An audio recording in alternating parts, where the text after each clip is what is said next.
a little bit here, diving into the Priory of Sion and this kind of stuff. But I guess it kind of connects with the deception part of what we were talking about earlier, the growing mysticism and all of that. Yes, there definitely was a Priory to Sion, and we will find.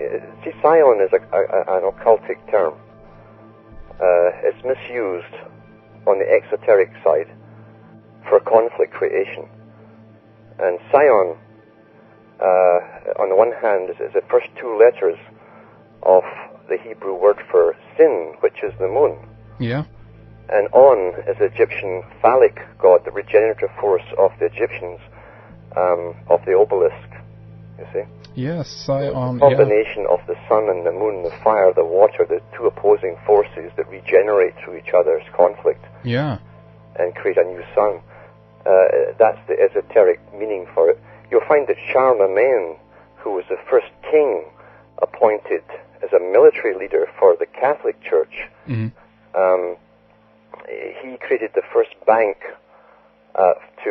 for the regions he was conquering as he went through into what became France. But his first bank he made in what is now Switzerland, and they called it the Bank of Sion. And even today there's one there, and the river was named after it too. It's called the River Sion, still there. So the Sion word is an occultic term with an exoteric meaning for most of the people. And the word with the sea, the Sion. I mean, do you think that they have consciously chosen these very similar terms to kind of mix things up also? Oh, sure. They always have a conflict on the exoteric. That's why they argue, and everybody will argue and fight over the exoteric religions forever. Yeah. And that's what the big boys laugh at, because they have the esoteric meanings of their own religion, which explains it all, makes it all very simple. So you'll find that the Catholic Church did grant a group of warrior priests the title for the Priory to Sion. Yeah. You mentioned, that as you said, there really were a Priory of Sion, because there is some evidence pointing to that this was a created society in like was it the 70s or something like that? Well, I've no doubt that it disappeared or was amalgamated into the Knights Templars and the Hospitallers. Yeah. And they simply recreated the fallacy, a new type, just to mystify the public. In about the 1970s or so. Yeah. Interesting. And so, I mean, just as you say, that this all ties in, with the Knights Templar going to Jerusalem, I guess, and digging under the Temple Mount and looking for the Grail, right? Well, that's what they talk about. But the Grail itself is an esoteric meaning that has nothing to do with what the people think it does. Yeah. You see, that the higher, this is the key to it, and the mystery religions of ancient times coming up to the present, in fact, the high priests who'd gone up through the ranks or the degrees would get to a stage in some of the other degrees or the other sects where they would castrate themselves. And the castration, you see, the theory being, if God was neither male nor female, not perfectly one or the other, then if you were neither, then you were closer to God than the ordinary people. That was the old theory. Yeah. But it also, because the obsession with the sexual drive would disappear. You could be very, very clever. You could concentrate like no one had done before at a young age, for instance. On mathematics, the sciences, that type of thing. So that didn't stop in ancient times. And you'll find even in some of the higher degrees today that's still done. The whole Arthur legend that came out, it was actually written in France, remember, that Arthurian legend, had nothing to do with real people or a King Arthur. I mean, King Arthur was just the knight with his round table. He was the sun, the men were the constellations. Yeah. Yeah. It was your typical astrological storytelling. And however, it wrapped up in it, you have where one of the knights is leaving the chamber, the council chamber, and is approached by a lady who basically asks him if he'd like to bed her. That's what it really was. And the procession that preceded this knight coming out of the chamber was of the Templars. One of them held the cup, the grail, with the blood in it. But what was in it was his manhood. So he said to the lady, I am sorry, but I have been wounded in the side. That's what they always said in the mystery religions. They always said the side, they didn't, instead of saying the genitals. That was the high ritual they were telling you in a story form.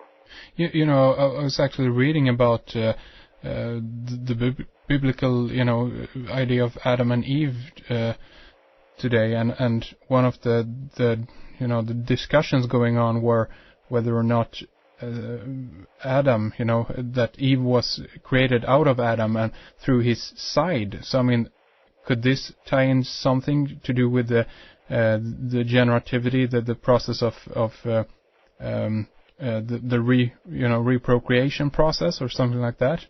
I've no doubt. Again, once again, they are giving you an ending as though it was a beginning. Yeah. And we know today we can create the hermaphrodite through genetic tampering. We know that. Yeah. It's a done deal. And so, it's the same in the Old Testament where I think it was Jacob had to swear on his father's thigh. They didn't hold the thighs in those cultures. They held the penis, and that was a symbol in all Aramaic Semitic cultures of recognition of one who'd been initiated through circumcision. And even today in some of the Arab countries, you swear allegiance to your Lord by putting your hand under the dress and holding there, and you swear the oath. That was always the oath. You swore on your family jewels, so to speak. Yeah. So in the higher grades, when they were emasculated, those few that went further were symbolized in the Grail experience in the Arthurian legend, where the knight is asked to come into the lady's chamber and is preceded by the Grail, and inside that is, of course, he's been emasculated, he's been brought up to the higher degrees, and he said, I cannot, lady, for I have been wounded in the side. This is all high esoteric terminology.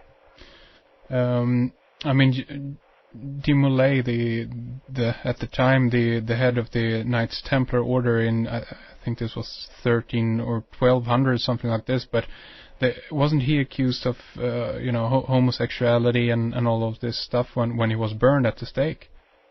Well, they all were. In fact, in the writings of Francis Bacon and John Dee, who were descendants of the organization, they both wrote some parts of the trials and said and admitted that part of their oaths was that they must comply to relieve the sexual tension of any brother who demanded it. That was part of the Knights Templar tradition. Yeah. I mean, the reason I ask is because this theme seems to be running through some of these secret societies. I mean, there are stories about the initiation process within the Skull and Bones, for example, being homosexual rights, basically. It's not only that. It's to show that in their religion they must have no inhibitions. And so it's almost like a test, are you inhibited or non-inhibited? If you're inhibited in any area, you could be of no use to them, because you must take part in your lifetime in a high planning position on even the slaughter of whole nations if need be. So you must not be abhorred by anything which would abhor the general public, including any kind of sexual contact. Yeah, and could it also be that they're actually setting up, I mean, let's say,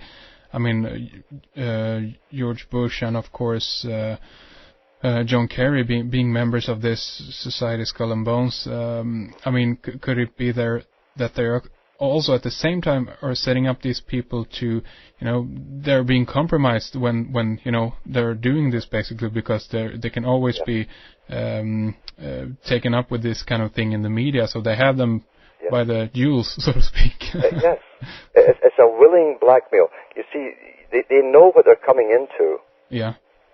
They know that they will be blackmailable. Mm. But they'll do it willingly, knowing that generally it will never be used upon them, because they plan to follow instructions, knowing they'll be well looked after generally in the order. However, if they're ever asked to sacrifice themselves, they allow that to happen too. That's a risk they might take. Interesting. And to kind of again tie this back to I guess the Templar, and as we begin, we're talking about in the beginning the Priory of Sion. It is one, I guess, family line calling themselves the Plantard, or if there's maybe just one guy at this point. Do you know anything about him? Well, he could have emerged only with the book of the Holy Blood, Holy Grail, written by Bagent and Lay, I think in Lincoln. Yeah. And supposedly these guys just happened to get an interview with this man that no one could find, which sounds fishy to me to begin with. And I know they distorted a lot of reality when they claimed, for instance, that one bishop of a little place in France suddenly was catapulted into the highest realms of society when he'd found secret things inside two pillars in his church. That's your typical Masonic con game. Yeah. Because if you go into the histories in France on this particular bishop, you find that he got rich by blackmailing the people that he was taking confession from, and they were all nobility. Oh, really? That's the story. But yeah, so they took more than just liberties. They distorted reality to completely. Their job was to create mysticism for the orders and make it almost exciting. So yeah, because there are a lot of stories. I mean, this is, of course, I guess you're referring to Rensselaer Chateau and this kind of stuff. Yes. Yeah. But, I mean, can we connect this in any way with, for example, the Cathars? You know about these guys? Well, the Khazars are written mainly by some of the Catholic writings, because they were in church with them early on. In fact, the Khazars saved the Catholic Church by stopping the Moor invasion. If it wasn't for the Khazars, there'd be no Catholic Church. They had the biggest, best organized cavalry of any people at their time. And we know that there was the royal Khazars, who were the nobility in the middle, who only interbred with each other. They were red-haired and blue-eyed, primarily. And they also took in, like the British Empire, tribes to act as soldiers on the outskirts. So you had a mixture, and some of the ones in the outskirts were even Muslims. Yeah. Even though most of them were asked to join Judaism when they were given the choice, supposedly, between becoming Jews or Christians during the wars, and they chose Judaism, Talmudic Judaism. Not all of them had to do it, and so they even had tribes in the outskirts of the dark-haired ones and different types. So that it wasn't just one race of people. The real race was a small group in the middle